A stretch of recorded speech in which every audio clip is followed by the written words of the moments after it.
On February 28, 2026, as American cruise missiles struck Iranian naval bases and American aircraft achieved air superiority over the Persian Gulf, the world waited for Russia's response. Russia and Iran had signed a comprehensive strategic partnership agreement.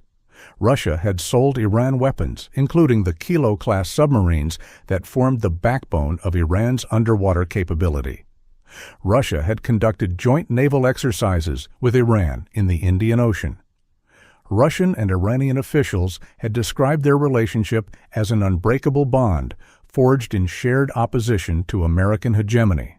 Russia did nothing. No Russian warship moved to assist.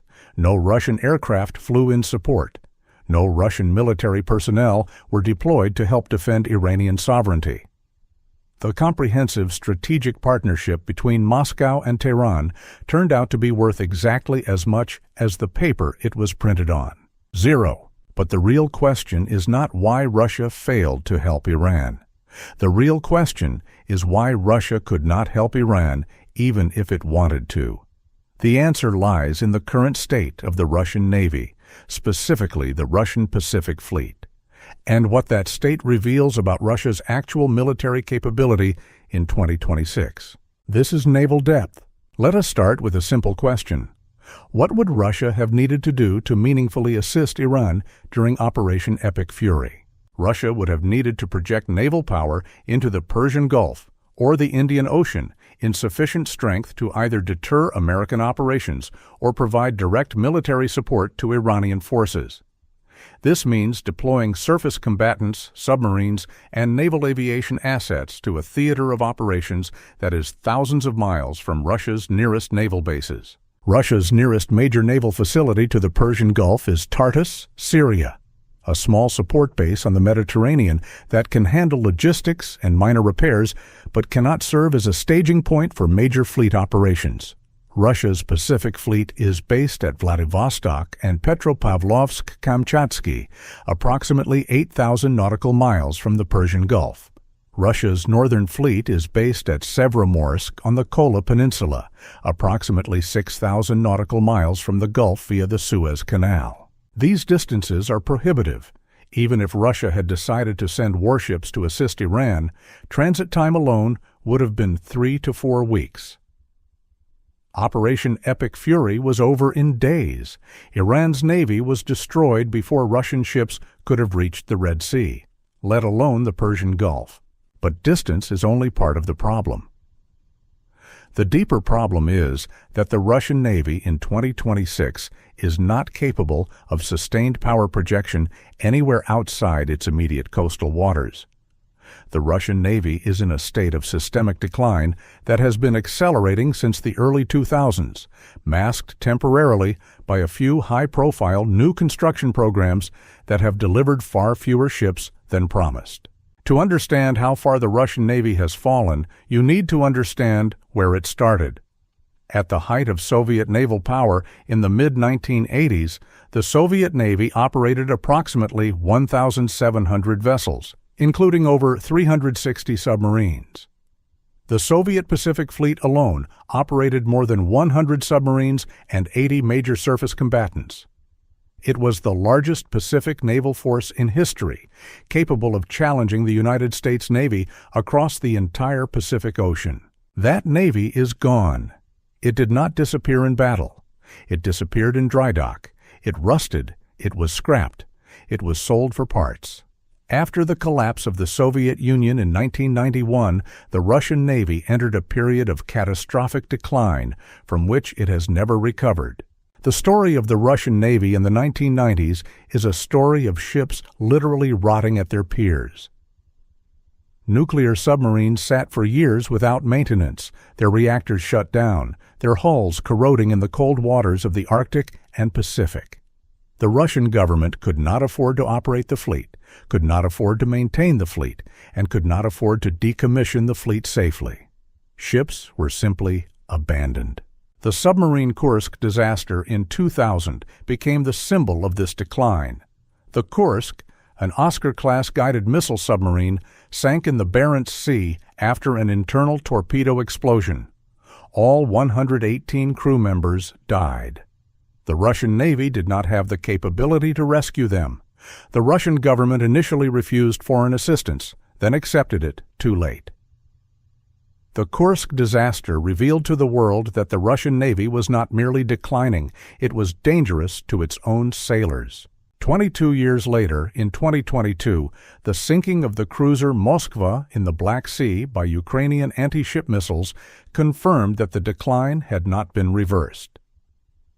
The Moskva was the flagship of the Black Sea Fleet, theoretically one of the most important ships in the Russian Navy. She was sunk by 2 Neptune missiles, a weapon system that Ukraine had developed only a few years earlier, based on Soviet-era technology. The Moskva's air defense systems did not detect the incoming missiles. Her damage control teams could not contain the resulting fires. Her crew abandoned ship. A ship that was supposed to be capable of defending an entire fleet from air and missile attack could not defend herself against 2 relatively simple anti-ship missiles. This is the Russian Navy in 2026, a navy of symbols and press releases, not combat capability. Let us look at the specific numbers for the Pacific Fleet. The Russian Pacific Fleet, Russia's second-largest fleet and the one most relevant to the broader Indo-Pacific strategic balance, currently operates approximately 50 to 65 surface combatants and submarines. These numbers sound impressive until you examine what they actually consist of. The fleet's flagship is the missile cruiser Varyag, a Slava-class guided missile cruiser commissioned in 1989. She is 37 years old. Her sister ship, the Moskva, was sunk by Ukrainian Neptune missiles in the Black Sea in 2022. The Varyag's combat readiness is a matter of serious debate among defense analysts. She has been in and out of maintenance for years. Her weapons systems are 1980s vintage. Her sensors are a generation behind any American destroyer. The Pacific Fleet operates approximately 6 to 8 nuclear-powered submarines, a mix of Oscar-class guided missile submarines and Akula-class attack submarines. These boats were built in the late Soviet era. They are loud by modern standards. American submarines track them routinely. The newest submarine in the Pacific Fleet is the Borei-class ballistic missile submarine Knyaz Oleg, which is primarily a strategic nuclear deterrent platform, not a conventional warfare asset. The Pacific Fleet's surface combatant force consists primarily of Udaloy-class destroyers and Staragushchi-class corvettes. The Udaloy class was designed in the 1970s as anti-submarine warfare platforms. They carried torpedoes and anti-submarine rockets, but limited anti-ship missile capability.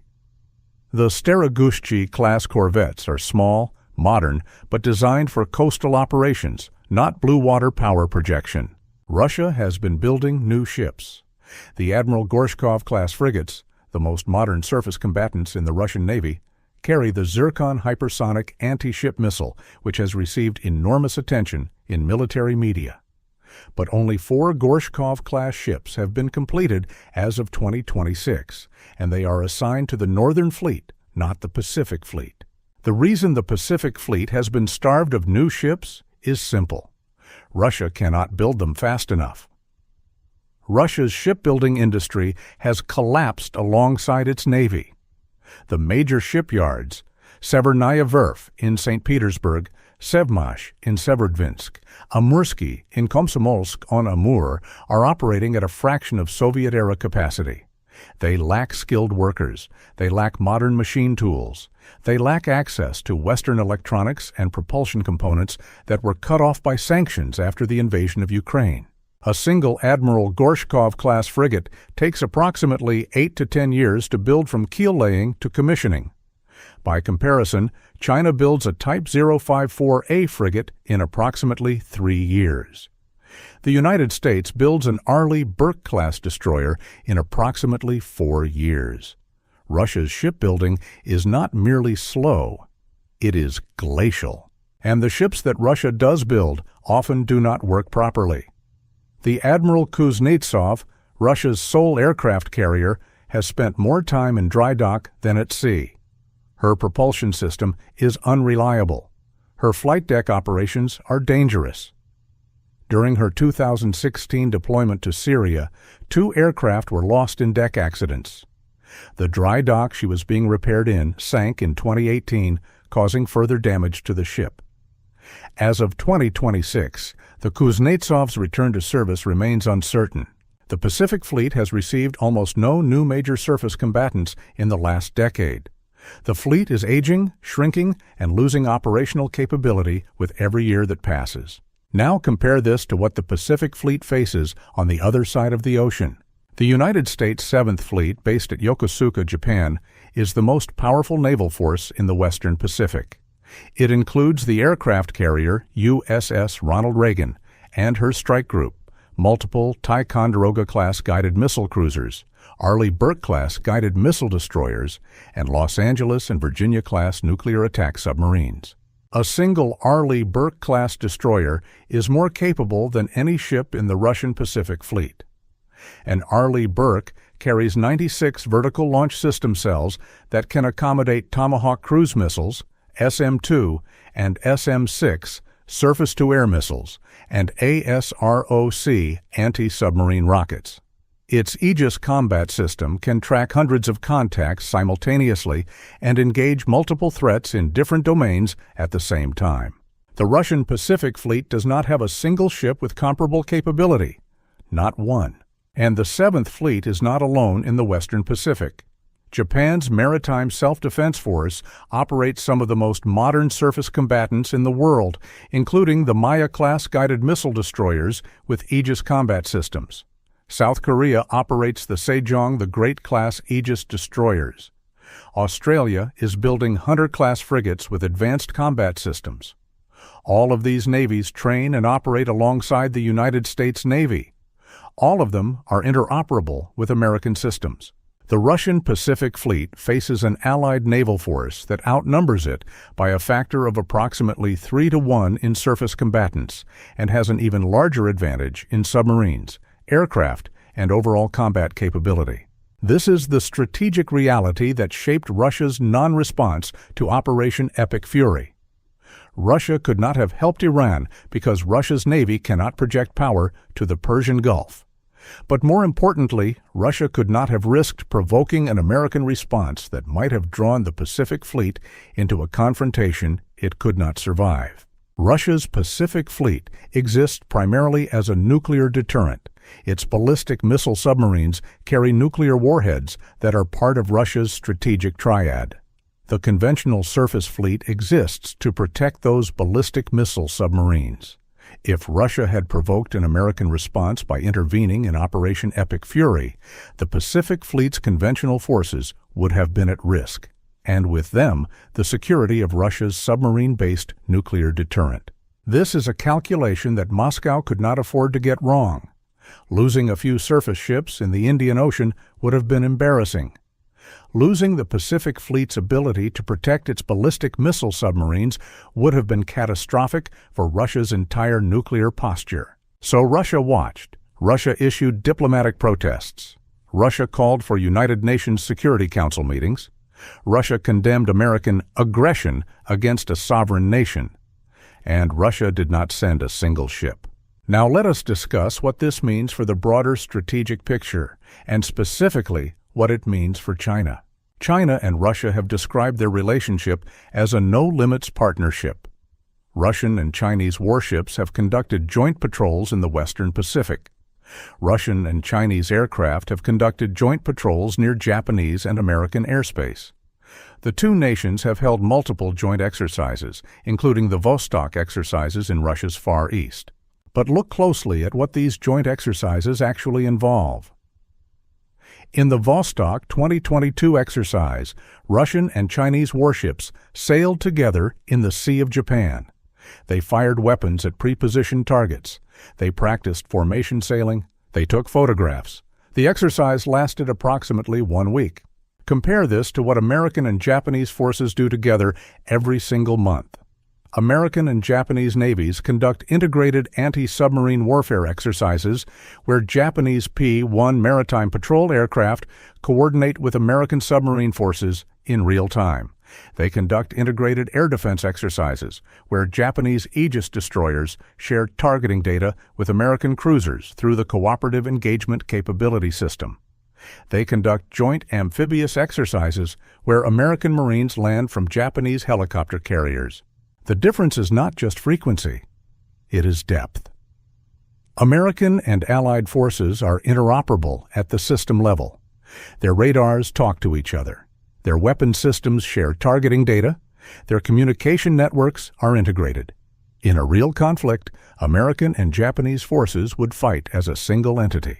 Russian and Chinese forces are not interoperable at any level.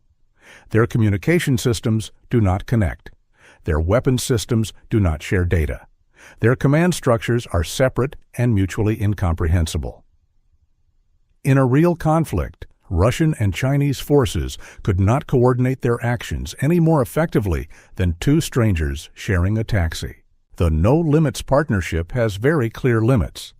And the most important limit is this: neither Russia nor China would sacrifice its own forces to save the other.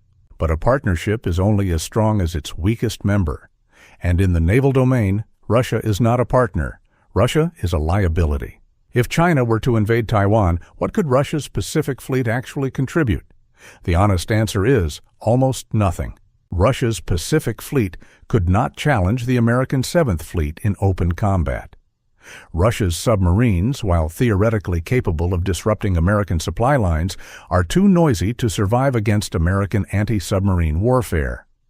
Russia's surface ships are too few, too old, and too poorly maintained to conduct sustained operations in the Western Pacific against American and Allied opposition. Russia could, theoretically, threaten American assets in other theaters, in the Arctic, in the North Atlantic, in the Mediterranean, forcing America to split its attention. But this is a strategic bluff. Russia's Northern Fleet is in even worse condition than the Pacific Fleet in terms of conventional readiness. Russia's submarine force, while still formidable on paper, has experienced a sharp decline in operational tempo since the collapse of the Soviet Union. The reality is that China would fight alone in a Taiwan scenario, just as Iran fought alone. Russia's partnership with China is political, not military. Russia can sell China weapons. Russia can provide diplomatic cover at the United Nations. Russia can conduct symbolic joint exercises. But Russia cannot fight alongside China in a major naval conflict. Russia does not have the ships. Russia does not have the logistic capability. Russia does not have the readiness. Chinese military planners know this. They have watched Russia's military performance in Ukraine since 2022. They have seen the corruption, the maintenance failures, the logistic breakdowns, the inability to conduct combined arms operations at scale. They have seen a Russian military that was supposed to be the second most powerful in the world struggle against a nation with no navy and a fraction of Russia's defense budget. And they watched Russia sit on its hands while Iran's navy was destroyed. The lesson is clear. When America strikes, Russia talks, Russia protests, Russia condemns, and Russia does not fight. This has implications for Chinese strategic planning that go far beyond the naval domain.